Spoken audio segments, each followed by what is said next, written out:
19th century woman wrote over 50,000 manuscript pages that would shape millions of lives. Yet most people have never heard her name. Ellen G. White didn't just write about spiritual growth. She mapped out a complete blueprint for character transformation that feels startlingly relevant today. Today, we're diving deep into her most powerful insights on spiritual development, exploring how her teachings connect with modern poetry and practical wisdom. And by the end, you'll understand how to apply her timeless principles for genuine personal transformation. Let me bring in someone who's spent years studying these profound teachings. Ellen White's approach to spiritual growth is fascinating because it's so counterintuitive. Take this quote from her writings. "We need to have far less confidence in what man can do and far more confidence in what God can do for every believing soul." She's essentially saying that the harder we try to transform ourselves through willpower alone, the more we're missing the point. That's such a different mindset from our self-help culture. We're constantly told to hustle and grind our way to better versions of ourselves. Exactly. And White goes even further. She wrote, "Remember that you will never reach a higher standard than you yourself set.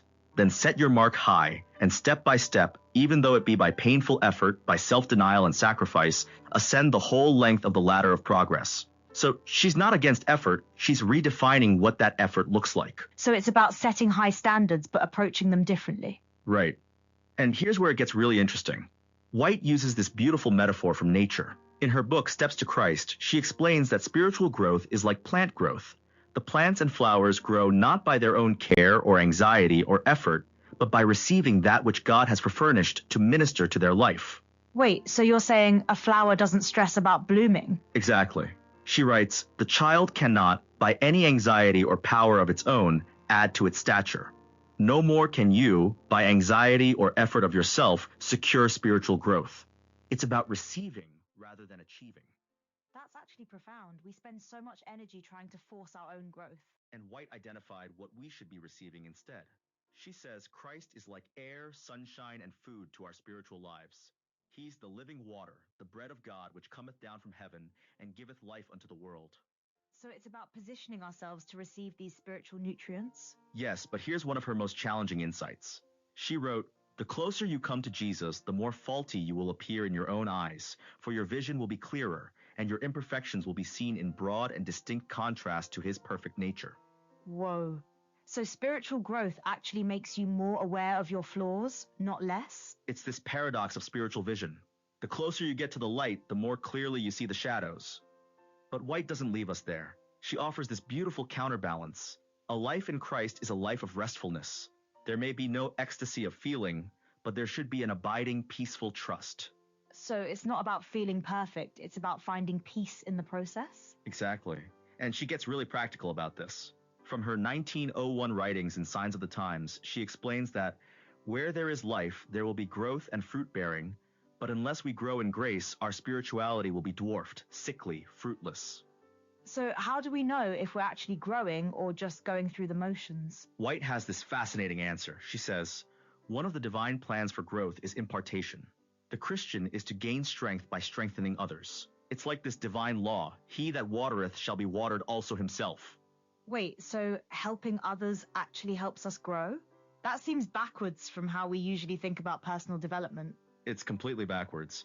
But White calls it a divine law, a law by which God designs that the streams of benevolence, like the waters of the great deep, shall be kept in constant circulation. The secret of spiritual growth is in giving, not getting. That's beautiful imagery, like spiritual circulation. And this connects to something really important in White's theology. In The Ministry of Healing, she writes that a knowledge of God is the foundation of all true education and of all true service. It is the only real safeguard against temptation. So knowing God isn't just about personal comfort, it's actually protective? Right. She says it's this alone that can make us like God in character. And here's the key. Transformation of character, purity of life, efficiency in service, adherence to correct principles all depend upon a right knowledge of God. So everything flows from that foundation. But how do we actually get to know God in that deep way? White addresses this directly. She quotes Job, "Acquaint now thyself with him, and be at peace, thereby good shall come unto thee." It's about intentional relationship, not just intellectual understanding. You know what's interesting?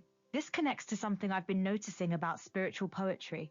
There's this whole movement of people using poetry to bridge that gap between intellectual faith and heart connection. That's such a great connection.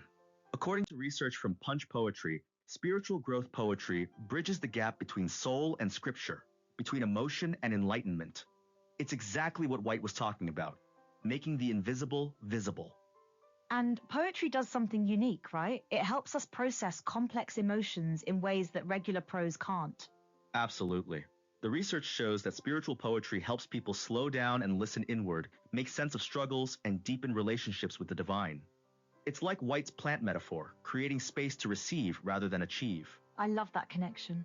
So whether it's White's 19th century wisdom or modern poetry, it's all about creating that receptive space. Exactly. And White would probably love some of these modern spiritual poems, like this line, "He called me chosen when I felt lost, whispered purpose into my mess." That captures her understanding of how God works in our brokenness. That's beautiful. It reminds me of her quote about having far more confidence in what God can do for every believing soul. Right. And here's another modern line that echoes White's teachings. "My faith isn't loud, but it's deep like rivers no one sees." That captures her idea of abiding peaceful trust rather than emotional highs. So whether it's through White's systematic theology or contemporary poetry, we're all trying to articulate these deep spiritual truths. Exactly. And White understood that this isn't just about personal transformation. She wrote about the great web of humanity, that whatever we can do to benefit and uplift others will reflect in blessing upon ourselves. So it all comes back to that circulation principle: we grow by giving. And she gets really specific about this. In her writings on character transformation, she emphasizes that it's not enough to have a theory of truth. There has to be daily operation of the Spirit of God upon the heart, which is manifested in outward transformation of character. So it's about visible change, not just internal feelings? Right. She's looking for what she calls solid, substantial conversions, real transformation that shows up in how we treat people, how we handle challenges, how we live our daily lives. That's pretty challenging. It's easy to talk about spiritual growth, but actually living it out is different. And White doesn't sugarcoat this. She talks about painful effort, self-denial, and sacrifice as part of ascending the whole length of the ladder of progress. But she frames it as receiving God's strength, not manufacturing our own. So the effort is real, but the source of power is different? Exactly.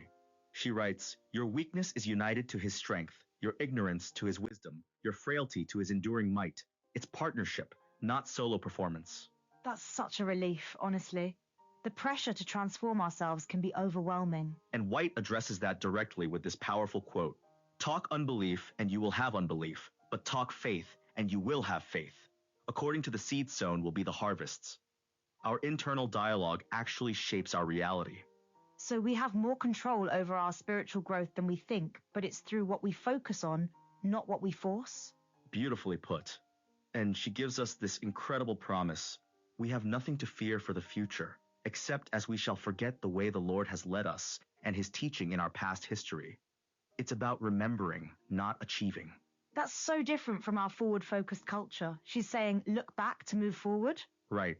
Because when we remember how God has been faithful before, it builds our confidence for what's ahead. It's like spiritual muscle memory. And this all ties back to her emphasis on knowing God's character, doesn't it? Absolutely. She quotes Jeremiah, "Let him that glorieth glory in this, that he understandeth and knoweth me, that I am the Lord which exercise loving kindness, judgment, and righteousness in the earth." It's about understanding God's nature, not just his rules. So when you step back from all of White's teachings, what's the core message about spiritual transformation? It's that real transformation happens when we stop trying to manufacture change and start positioning ourselves to receive it. Like plants receiving sunlight and water, we receive God's character by staying connected to him and serving others. And the beautiful paradox is that the more we grow, the more we realize how much we need that connection. Exactly. White's vision of spiritual maturity isn't about becoming self-sufficient, it's about becoming more deeply dependent on God while simultaneously becoming more effective at serving others. And whether someone connects with White's systematic approach or finds it through modern spiritual poetry, the destination is the same authentic transformation that shows up in how we live. Right. And here's what's practical about all this. You can start today by simply paying attention to what you're receiving rather than what you're achieving. Ask yourself, what am I feeding my soul? How am I serving others? How am I remembering God's faithfulness? Those are such simple but profound questions, and they shift the focus from performance to relationship. Exactly. Because at the end of the day, White's entire body of work points to this truth. We become like what we behold. The more we focus on God's character, the more we reflect it.